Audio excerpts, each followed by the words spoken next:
Hegde mega fertility camp మా యొక్క అన్ని బ్రాంచుల్లో అపాయింట్మెంట్స్ కొరకు సంప్రదించండి 8880747474.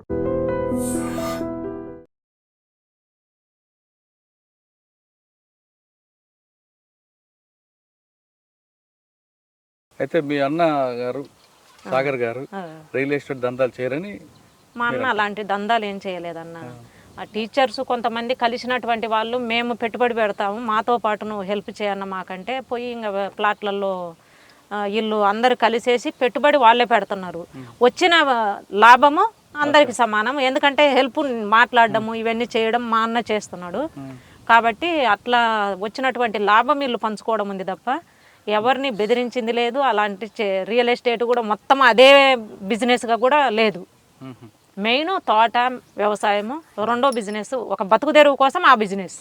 ఆ టైంలో అదంతా బాగానే ఉన్నదన్న.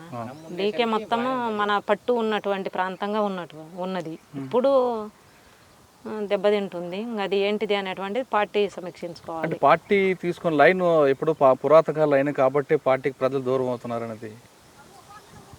అంటే ప్రజలు మారుతున్నారు, వాళ్ళ అభిరుచులు మారుతున్నాయి. అవును, దానికి అనుగుణంగా పార్టీ లైన్ కూడా మారితే బాగుంటుందేమో కదా. భారతదేశం అర్ధవలస అర్ధభూస్వామ్య దేశము అనేటువంటిది ఒక లైన్ తోటి మనం స్టార్ట్ అయింది. ఇది పెట్టుబడిదారు దేశంగా మారుతున్నది. అది పార్టీ కూడా సమీక్షిస్తుంది. మొత్తము పరిస్థితులు మారుతున్నాయి. మొత్తము భారతదేశమే పెట్టుబడిదారు దేశంగా మారుతుంది కాబట్టి కొన్ని చేర్పులు మార్పులు చేస్తుంది. కానీ మొత్తం లైన్ మార్చుకోవడం అనేటువంటిది అలాంటివి చేయలేదు. వ్యూహము ఎత్తుగడలు అనేటువంటిదే పార్టీ. అదే అదొకటే కాకుండా దీర్ఘకాల యుద్ధం ద్వారా దీర్ఘకాలిక ప్రజాయుద్ధం ద్వారా రాజ్యం అంతకాలం పోరాటం చేసే ప్రజలు ఎక్కడ ఉన్నారు? ఇప్పుడు వచ్చే వాళ్ళు వస్తుంటారు, పోయే వాళ్ళు పోతుంటారు. ఇప్పుడు బస్సు ఎక్కుతామన్నా స్టార్ట్ అయిన కానుండి దిగే వాళ్ళు దిగుతుంటారు, ఎక్కే వాళ్ళు ఎక్కుతూనే ఉంటారు. అది గమ్యానికి అయితే చేరుకుంటుంది కదా. అలాగా పార్టీ సరే వాళ్ళ నిర్ణయాలు వాళ్ళు కరెక్టా కాదా అనేటువంటిది మనం బయట ఉండి చెప్పలేం కదా. కాబట్టి వాళ్ళు చేసేటువంటిది ప్రజల కోసం సేవ చేస్తున్నారు కాబట్టి అది మనము అట్లా మాట్లాడుకోవడం కరెక్ట్ కాదు. కానీ ప్రజలకు అవసరాలకు అనుగుణంగా పార్టీ మారాలి.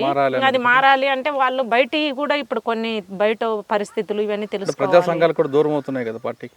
ప్రజా సంఘాలు కొన్ని దెబ్బతిన్నా మళ్ళీ కొత్త రూపంగా మళ్ళీ సృష్టిస్తున్నారు కదా.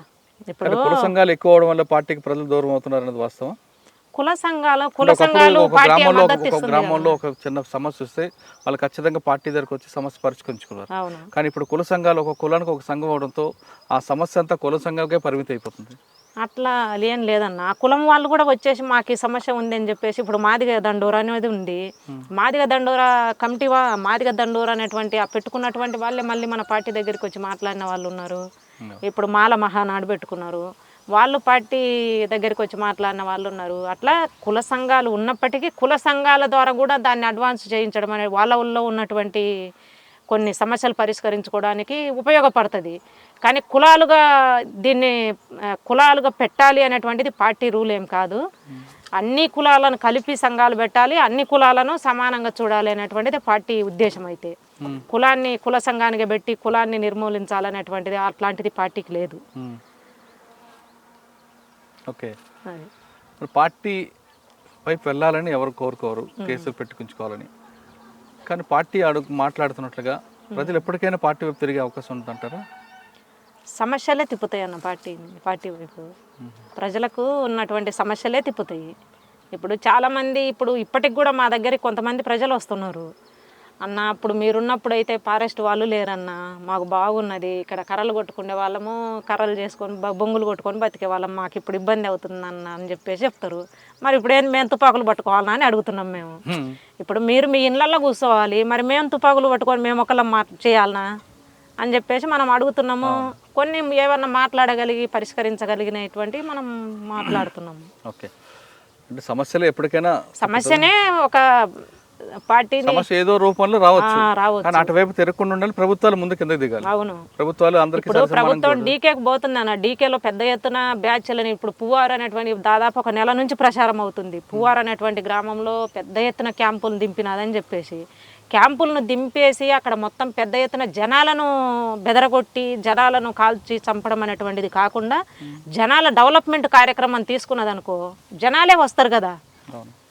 కాబట్టి అలాంటి ఇప్పుడు ఏపీలో ఉన్నటువంటి గవర్నమెంట్ ఉంది. ఏపీలో ఒకవైపు ఫస్ట్ క్రూరంగా వ్యవహరించిన తర్వాత చాలా కిందికి దిగేసి మొత్తం గ్రామాలకు వెళ్ళేసి గ్రామాలలో జనాలతో మాట్లాడము రకరకాలుగా ప్రజలకు సహకరించడం అనేటువంటిది చేసిండ్రు.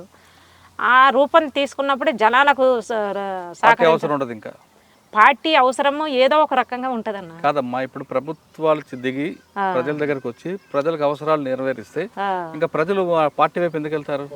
తగ్గుతుంది, మెజారిటీ తగ్గుతుంది. అంటే ప్రజలు ఇప్పుడు ఉన్న యువకులు పార్టీ వైపు వెళ్లకుండా ఉండాలంటే ప్రభుత్వం దిగాలి. అవును, గవర్నమెంటే గవర్నమెంట్ పని చేస్తుందంటారా? అన్ని విషయాల్లో చేయకపోయినా కొన్ని విషయాలు చేసింది.